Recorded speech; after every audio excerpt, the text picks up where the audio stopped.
Oh, I was waiting for your image to come up, Mike Eppel, because you promised a Hawaiian shirt you did not deliver. You said you'd look into it. I said I would look into it. It didn't happen. I did post on Instagram, though, so there you go.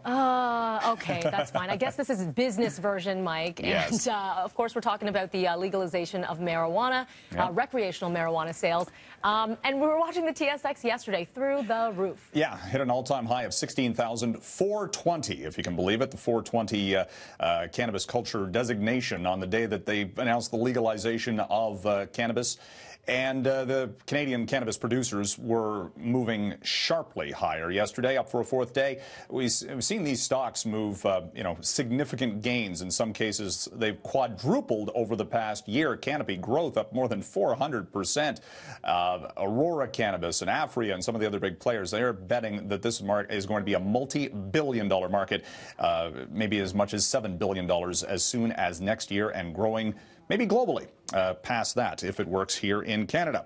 Now, will pot culture and a weak Canadian dollar lead to maybe some more tourism coming up from the U.S. Over the near term? That's going to be something to watch, and how Canadian companies can cash in on this. Once again, we've got once it's all legalized on October 17th. Now, the Canadian dollar is down to 75 cents U.S. this morning, one-year low. We've got a weak price for oil, with OPEC talking about boosting production. The NAFTA file remains unresolved, to say the least, and the U.S. dollar very strong, despite the mixed trends that we're seeing on the U.S. markets right now. The trade spat between the U.S. and China leading to a 7-day losing streak for the Dow Jones Industrials average. And right now, the Dow is poised for another pullback of maybe even 100 points at the opening of trade this morning. And again, on that NAFTA file, are we a national security threat to the U.S. or not? U.S.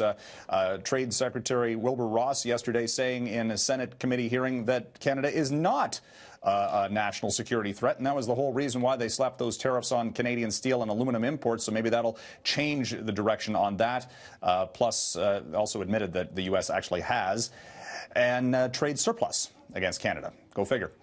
And milestone for Instagram this morning, social network hitting 1 billion global users, also announcing some changes to allow longer form videos. And, of course, you can follow me on Instagram, Eppel.Mike, and, of course, 680 News. Good morning, Roger Peterson. Morning, Michael. Will you be breaking out your Hawaiian shirt for Instagram? I'm going to try, yes. I'm going to have to go home and get it, though, because I didn't get the memo. I know. I forgot mine, too. I've got a bunch of them. Happy summer. All right, you too.